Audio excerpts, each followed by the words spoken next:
$500 million in state contracts. One family. A Supreme Court asking questions no one wants to answer. Meanwhile, Putin schedules to meet Modi tomorrow as India walks a diplomatic tightrope between two superpowers. A nuclear submarine surfaces from the shadows. And a government app sparks a privacy firestorm. 5 stories, one show. Let's get into it. Good morning. Welcome to Top of the Morning by Mint. I'm your host, Nelson John. This is your smart daily briefing on what matters. We cut through the noise so you start your day informed and ahead. It's Wednesday, December 3rd. Let's get into it.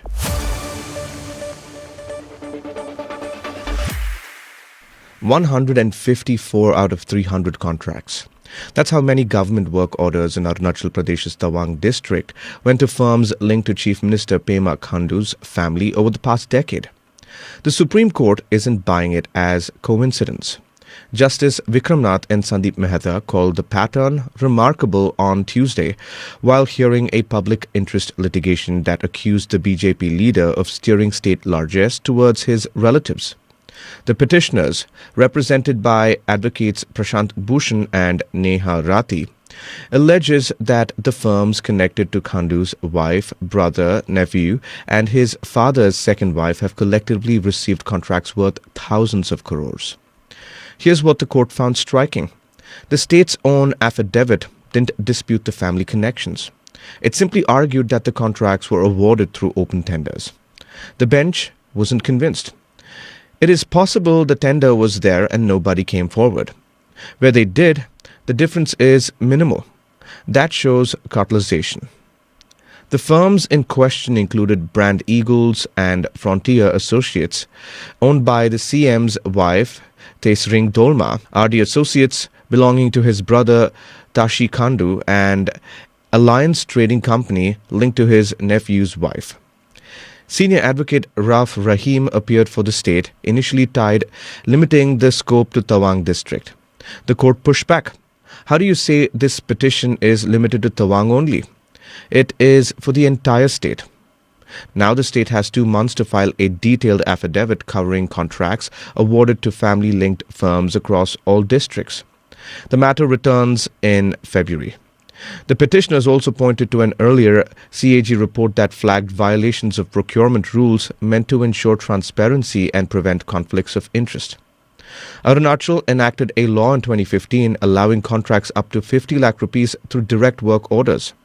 The state says this was meant to support local employment. Whether that justification holds up now before court is to be seen. Vladimir Putin arrives in New Delhi on December 4th for his first India visit since the Ukraine invasion began. And the agenda is loaded. Dmitry Peskov, Putin's spokesperson, laid it out on Tuesday. Russia wants to insulate bilateral trade from American sanctions. They're offering small modular nuclear reactors, and they want to deepen defense ties with a country where Russian-made weaponry still accounts for 36% of military inventory. The numbers tell the story of this relationship. Bilateral trade jumped from $13 billion in 2021 to $68 billion in 2024. But here's the catch. Indian exports account for less than $5 billion of that. The rest is energy imports.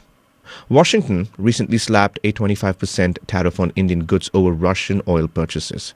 Peskov called it a bilateral matter between Delhi and Washington, but made Moscow's position clear. We have to organize our trade interactions in a way that cannot be affected by third countries. Nearly all trade now happens in national currencies.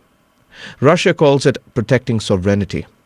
On defense, the Su-57 fighter jet and additional S-400 batteries will be discussed. Rosatom's chief will present the small modular reactor offer. The two sides have also finalized a mobility agreement for Indian workers and started free trade talks with the Eurasian Economic Union. Ukraine will come up. Peskov said Russia appreciates India's willingness to help and find a peaceful solution. Indian officials reiterated their position that dialogue, not battlefields, will end this war. India's nuclear triad is about to get stronger. Navy Chief Admiral Dinesh K. Tripathi confirmed on Tuesday that Aridaman, the country's third nuclear-powered ballistic missile submarine, will be commissioned soon. The vessel is in final trials. A fourth submarine, codenamed S4, is expected by 2027. What makes these boats matter?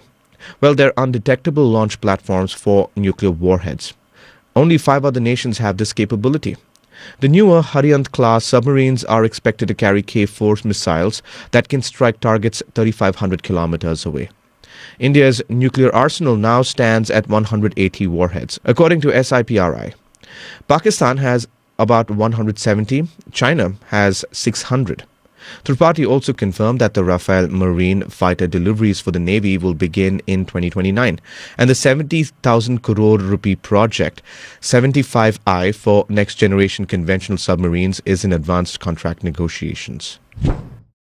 Vladimir Putin had a pointed message for Europe on Tuesday. "We're not planning to go to war with Europe, but if Europe wants to and starts, we are ready right now." The Russian president accused European leaders of blocking Washington's peace efforts in Ukraine. He specifically criticized amendments European capitals made to Trump's 28-point draft plan, saying the changes were designed to make the proposal absolutely unacceptable for Russia.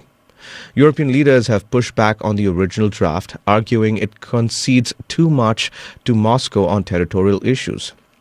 They've warned against imposing what they call an unfair peace on Kyiv. Putin's remark came hours before U.S. envoy Steve Witkoff and Jared Kushner arrived in Moscow for talks aimed at ending the nearly 4-year-old war. A government cybersecurity app sparked a privacy firestorm this week. Communications Minister Jyotiraditya Scindia stepped in on Tuesday with a clarification. Users can delete Sanchar Saathi app from their phones if they want. The confusion started with a November 28th directive requiring phone makers to pre-install the app. One clause said manufacturers must ensure the app's functionalities aren't disabled or restricted. Many read that as meaning users couldn't remove it.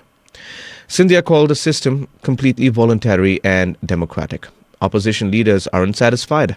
Congress called it a snooping mechanism. Privacy activists point to the app's permissions, which include access to call logs, SMS, camera, and files. The government says over 200 million people have used the Sanchar Saathi portal to check suspicious mobile connections and trace stolen mobile phones. A formal clarification from the telecom department is expected shortly. That's all for today. Thank you for joining in. We are eagerly looking forward to our next Top of the Morning episode, which will be packed with the latest news. Until then, this is Nelson John signing off. Have a great day.